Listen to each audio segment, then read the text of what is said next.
Hey friends, in today's video we're talking all about the hottest spring 2025 shoe trends to watch out for, kicking things off with pointy toe shoes and almond toed heels. Now, I would say that this isn't really a trend that goes in and out of style. I feel like it's very classic and it's very timeless. However, you're just going to see a lot more of it this season. And honestly, it's simply because we're seeing a lot of the wide leg trousers still on trend and wide leg jeans still on trend. And what looks great with this pant silhouette, pointy toe. Like pointy toe with the wide leg just looks really, really good. This isn't reserved to just heels. You'll also notice a lot of pointy toe flats and a lot of pointy toe boots as well. And if you don't like a super pointed heel, because I know some people feel like it's a little witchy looking or it makes their feet look long or whatever, that's fine. There's plenty of almond toe options as well. This is also really great if you are wanting something that's more comfortable and has a bigger toe box, and you can definitely choose one of these styles instead. This look to me is always very prim and proper. Like I said, I think it looks particularly nice with your wide leg silhouettes, but you can also, of course, always do it with dresses and skirts. It's just like a very ladylike, classy, timeless look. If you want to do something that isn't a heel, then you can give the boots a try, or even look out for flats. Slingback flats in particular have been trending. They were trending last season, and you're definitely going to notice a lot of them this season too. Now, this trend I know is one that some people love or hate, and you'll have to let me know how you feel about it in the comments below. I'm kind of like mixed feelings about it, and that is peep toe shoes. Yes, we are seeing a return to peep toe shoes, but it's not necessarily the exact peep toe shoes that were in like the early 2000s. We're seeing some that are like above a little bit, or like even a slit, more like a cutout type of shoe, a little bit similar to that. So we saw these a lot on the runway at Prada, Miu Miu, even Tory Burch had some of these. They're typically styled like skirts and dresses. I think they actually can look really cute as far as a sandal style can go. I wanted to pull some current options to share with you. So I found these at Mango. These come in 3 colors. They're under $60, so very affordable. I thought that these were a really approachable style. I think the peep toe sandal is a lot more approachable than the pump. I know that the pump people probably think looks a little dated, but again, it's coming back in, and I'm not that surprised because everything gets recycled, right? And it's definitely been a little bit since we've seen the peep toe. But if you don't like that pump, then maybe a sandal like this would be one to try. I also found these at Steve Madden. I really like the floral on this. I thought this was really cute. It's like a multi-floral mesh, kind of leaning into that mesh detail that we've been seeing on shoes in the last year or two. If you are not a floral person and you hate the mesh detail, these do also come in another print option and solid colors. And since they're Steve Madden, they're very well priced. Now, another way to wear this trend that you may not have seen in the past is peep toe flats. And I'm not sure how I feel about this one. You'll have to let me know in the comments if you like this or not. I found these at Mango, and this is almost like a square toe silhouette. And it has, like I said, instead of just necessarily a peep toe, it's more like a cut out detail, if anything. So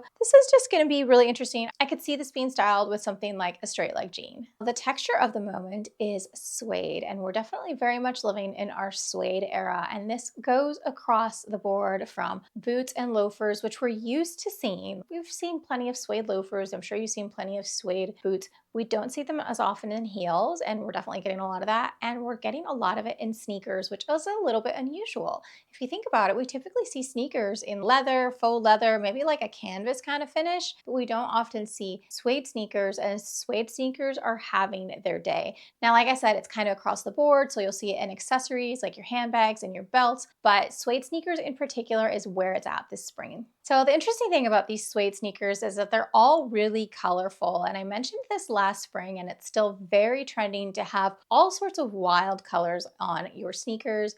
So if you're thinking about some suede shoes, definitely consider one of these colorful options. If this is not your style at all, which I get because it's a little bit more of a statement shoe, don't worry, there are plenty of like neutral suede sneakers as well, but it's kind of a fun way to add some texture, especially if you're doing any of these like head to toe looks. It's nice to add just some variety and some interest if you're doing like a monochromatic outfit. Now, if you do want to try colors and think it's like a fun, approachable thing, then red is literally the color of the season when it comes to shoes. And red is really being worn as a neutral, which you might be like, oh, red does not scream neutral at all. But, you know, we're seeing it styled a lot like black, white, with denim, with gray, with khaki, right? Like these lighter kind of colors, and this really fun pop of red. It doesn't have to be cherry red. I'm also seeing like brick red, burgundy, obviously plenty of suede versions, and you don't have to be afraid of trying it with color. You can do color on color. I know it's a little bit more of a bold take, but we are seeing some of that this spring. What's fun about this shoe is that even though it's more of a statement shoe, it's typically styled a little bit more casually, and it adds that little pop of color. I know people hate that term, pop of color, because it got overused or whatever. I mean, what are you gonna call this? That's exactly what it is. It is a pop of color, a pop of cherry red or bright red or whatever red it is that you're wearing to your otherwise normal outfit. So I'm just gonna call it what it is because that's what it is. Now, speaking of sneakers in general, you'll notice that aside from the colors and then being suede, is that they're all very much a slim retro style.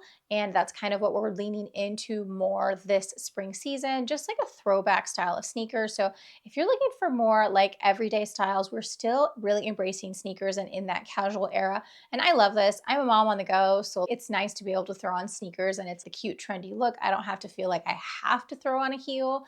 We're still seeing this a lot with denim, with trousers, like basically everything. But yeah, that slim retro style sneaker is definitely reigning supreme. This is kind of a bonus trend, or maybe a trend within the trend. I don't know what to call it. And that's that we're seeing a lot of sneaker accessories. And I know that some people might be like, I don't know about this one. It definitely leans a little bit girly and it can lean younger. But I mean, I don't know, if you want to have fun and dress up your sneakers, why not? I actually got my daughter some accessories for a little Stanley and it was absolutely adorable, but I like accessories and girly things. So that's probably not surprising either. Anyways, I'm on a little bit of a tangent. As far as accessories go, it's things like replacing your standard laces with ribbon laces or chiffon or these really big frilly things.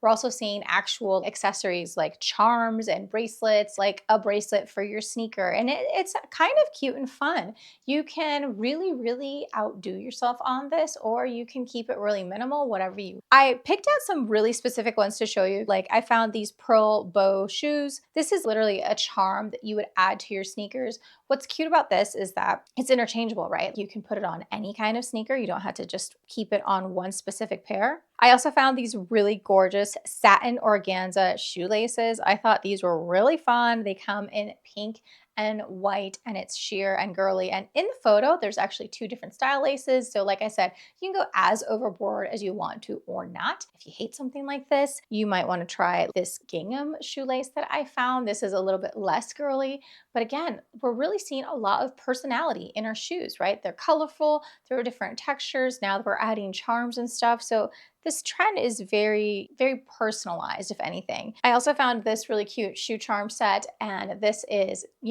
kind of like a bracelet for your shoes. And last one I wanted to link for you was this one from Amazon, which leave it to Amazon to just give you a package of a ton of stuff for crazy cheap. And this is a really cute gift too. Like if you have any teenagers in the house or young girls in the house and they want to outdo their shoes, I felt like that would be really cute. I think this set is under $15 and it comes with loads of accessories for your shoes. It comes with the laces, the bows, the pins, literally all the things so you can deck out your sneakers if you want to. All right, moving on from sneakers. I know that was a big bulk of it, but like I said, sneakers have really been on trend. So that's why there was so much focus on that. But if you are still wearing boots into spring, because for a lot of you, that is just the reality, knee-high boots really are reigning supreme, and we're specifically seeing a return to a more flat riding boot. I mentioned this in the fall, and I mentioned this in my 2025 video. If you haven't seen that, I will link the full playlist below for you to watch after this. I'm really excited about the return of this trend because it got really dated and too trendy, and it's just not practical to wear a heeled boot at all times. Like we need a flat option, and we're not wearing it the way that we used to. So this isn't like the early 2000s riding boot. You'll notice that a lot of these tend to be actually a little bit wider, a little bit more of a relaxed fit. And just the way the overall look is styled is what's going to help you modernize it and not look like you just stepped out of a time capsule. But like I said, knee-high boots, I mean, I think it's very, very wearable for spring. If you are kind of not sure if you're wearing it dated or not, I did just put out a video on how to wear knee-high boots, and I do talk about riding boots specifically. So you can find that below, along with a full blog post with plenty of outfit ideas. And it kind of helps you like see, you don't want to do like the Christian girl autumn look with the infinity scarf and the big felt hat and the leggings and the tunic. We're not doing that anymore, but you'll notice it's a little bit more refined and elegant. So maybe like an all black look, an oversized blazer. There's just a lot of more updated ways to freshen up this style. Now, one totally unsurprising shoe trend is animal print, and that is because animal print itself is a major trend for 2025. And anytime we see animal print trend hard, it's always going to trickle into accessories. And I always tell people, if you don't like to wear it, like you don't want to wear a full dress or pants or whatever, then try an accessory. It's much more approachable and it's a little pop of something, kind of adds interest to your outfit. If you're not sure how to wear animal print, I always treat this like a neutral. Animal print literally matches with anything. The only thing I wouldn't wear it with, which I've mentioned before, is neon, but neon's not really on trend right now, so I don't know why you would do that. So other than that, it really goes with anything. It's a very wearable and approachable trend if you like animal print. If you hate it, I found these cute little Dolce Vita sneakers, which have just like a hint of animal print to them. And you'll find some options like that. And they're in everything from heels to boots to sneakers to loafers, like any kind of shoe you can get an animal print. So basically pick your poison. This next trend, I am really gonna lean heavily into the examples because I feel like that's the best way to show you. And that is sculptural heels. Now, sculptural heels, I think we can also call this the interesting heel, right? It's not just a stiletto heel. It's not like a block. These are all really, really interesting architectural shoes. So one good example is these from Schutz. They come in 5 colors. They're under $160. They're very wearable, very approachable. And they're a good example of what I mean, where it's like they're kind of a typical pointy-toe heel, but they just have a little bit of something to them. It's just more interesting, like I said. Like literally, it's just a more interesting shoe. Tory Burch has this peep toe sculptural heel. Now, this is what I was talking about earlier, where the peep toe isn't necessarily like the one that we think of, which is actually at your toe, but it's more of like a cutout. It's a little bit higher up on the shoe. And like I said, it's kind of got that weird shape, that interesting heel shape. I keep coming back to that word. So that's an interesting one to try. I found these wedges at Farfetch that I don't love it as much in a wedge as I do in a heel. Personally, I feel like it looks best in a heeled sandal or even like a heeled pump, because a pump is a very classic, timeless silhouette. So just adding that little extra curve or that little bit of architectural detail is really fun. I don't know that the wedge needs it necessarily. And we'll see it in boots too. I found these really funky boots. These are actually on sale right now. So if you love something like this, then you can give it a go. Like I said, I don't want to say interesting. I mean, they're funky. They're definitely a weird kind of boot. And then unsurprisingly, I have found tons of pairs from Cult Gaia. Cult Gaia is kind of known for this architectural, like sculptural silhouette. So I'm not surprised to see that. And you'll be finding plenty of that this spring, particularly in your heels, your heeled sandals, and in your boots and even wedges too. Now, I'm not going to cover every single trend because some of these I feel like are mainstays or repeats, but I just wanted to give you quick cliff notes of some more that you can expect to see this season, starting out with clogs, which I didn't want to give a lot of airtime to because every time clogs come in style, I'm still like confounded. Like, why are they in style? This is like the ugliest shoe known to man. I don't understand like why they keep coming in and out of style, but here we are. Clogs are in. I hate clogs. Let's move on. Mary Janes are also still really on trend. I saw this a lot last fall. We saw it a lot last spring as well, and it's still very on trend, particularly in flats. We'll see like an updated Mary Jane flat, a lot of that mesh with the see-through style, and some Mary Jane heels too. This is just like a cutesy trend that goes in and out. The way we're seeing it now is the 2 straps, not just the single strap on the Mary Jane. That's kind of like the updated version of it. And another one that I saw when I was researching articles for this, which always confounds me, is wedges. And that's like when florals are turning for spring, pastels for spring, duh. And when I read wedges, I have the same exact reaction. Of course, we're in the springtime. I want some height. I want to go out. I don't want to be in a heel. I'm going to wear a wedge. I don't know. I just feel like it's timeless and it literally never goes out of style, but it is making some trends lists. So you are not out of style if you want to wear your wedges, and you can just still wear your same wedges probably from years ago are still in style. I feel like that is a very, very timeless silhouette. Now, if you are worried about looking dated, then you're going to want to watch one of these videos up here next. I have a full playlist on what's on trend and what's out. So I will see you over there. Bye.